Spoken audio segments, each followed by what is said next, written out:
안녕하세요. 약사 메이스메입니다. 남자의 정력에 좋은 영양제를 고르라면 빠지지 않는 성분이 있죠. 바로 아연입니다. 유행처럼 온라인 커뮤니티에 알려지며 많은 분들이 복용을 하고 있으나 목적에 따른 제대로 된 복용 방법과 그 부작용, 그리고 정확한 효과를 똑바로 알고 복용하는 사람은 많지 않습니다. 아연은 남성 호르몬인 테스토스테론의 수치를 높이는 효과를 가지고 있습니다. 이 효과는 모두에게 나타나지는 않으며 테스토스테론 수치가 낮은 사람이나 아연이 결핍되어 있는 사람에게 보다 좋은 효과를 기대할 수 있습니다. 다만 일부 연구에서 활성형 테스토스테론인 DHT의 농도는 테스토스테론 수치가 정상인 사람이 아연을 섭취해도 향상되는 것을 관찰할 수 있었습니다. 아연은 정액 내 정자의 수를 증가시켜 생식 능력을 향상시키는 효과를 나타냅니다. 이 효과는 앞선 내용과 마찬가지로 테스토스테론의 수치가 낮은 불임 환자에게서 두드러지게 나타나며 이미 테스토스테론 수치가 정상인 불임 남성은 아연을 섭취해도 정자의 수나 생식 능력 개선에 별다른 효과가 나타나지 않았습니다. 아연은 감기 증상에 완화 효과가 있습니다.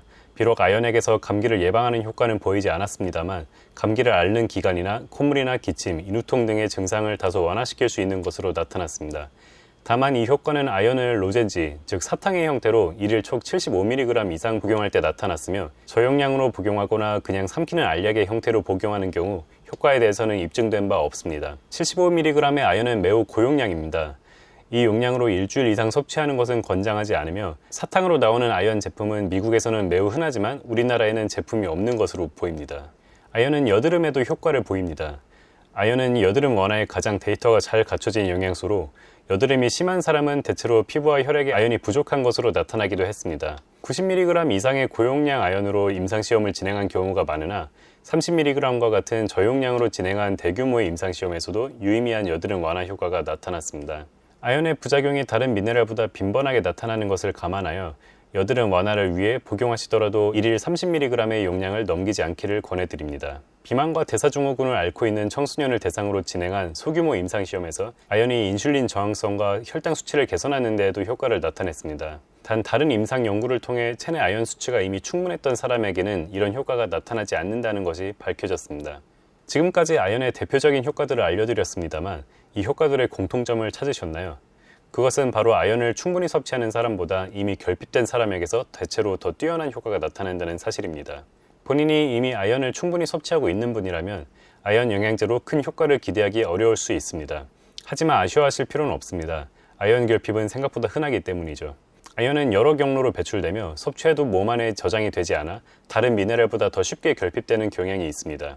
특히 아연은 땀으로도 배출되어 운동선수와 같이 땀을 많이 흘리는 사람의 경우 결핍 가능성이 높으며 식단이 불균형하거나 위절제술 등의 수술로 인해 충분한 아연을 섭취하지 못하는 경우 잦은 음주, 설사, 장염, 만성 신장 또는 간 질환 환자의 경우도 아연 결핍의 우려가 있습니다. 아연의 결핍을 막으려면 영양제와 음식을 포함하여 하루에 약 10mg을 섭취하시기 바라며 앞서 언급한 사례와 같이 아연 결핍의 위험이 상대적으로 높은 사람의 경우 하루 30mg가량을 섭취함으로써 결핍을 효과적으로 예방할 수 있습니다.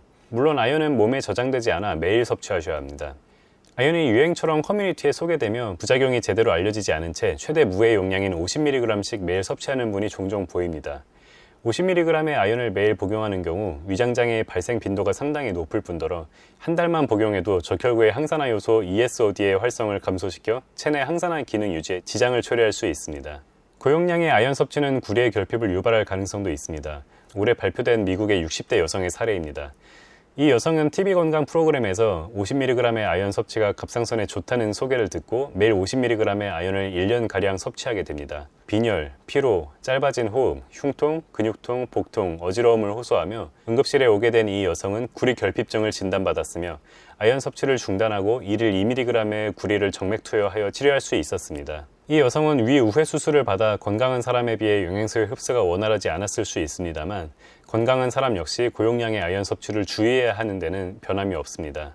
50mg 이상의 아연을 섭취할 경우 1에서 3mg의 구리를 함께 섭취하여 구리의 결핍을 예방할 것을 권하기도 하는데 여전히 가장 좋은 방법은 아연을 그만큼 섭취하지 않는 것입니다.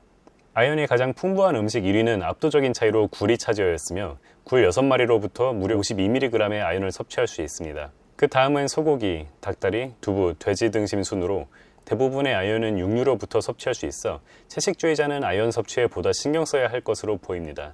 반대로 식이섬유나 일부 항생제는 아연의 흡수를 방해하기 때문에 아연과 최소 2시간 이상 시간 간격을 두고 섭취하는 것을 권해드립니다. 아연이 널리 알려지는 만큼 부작용이나 오남용 사례 역시 더욱 빈번해지는 것 같습니다. 아연은 결핍이 흔한 성분이지만 반대로 부작용 우려도 높습니다. 반드시 복용 목적에 맞게 정확한 용량으로 아연을 섭취하시기 바랍니다. 근거에 기반한 영양제나 건강에 관한 정확한 정보를 얻고 싶으시다면 이 채널을 구독해주세요. 감사합니다.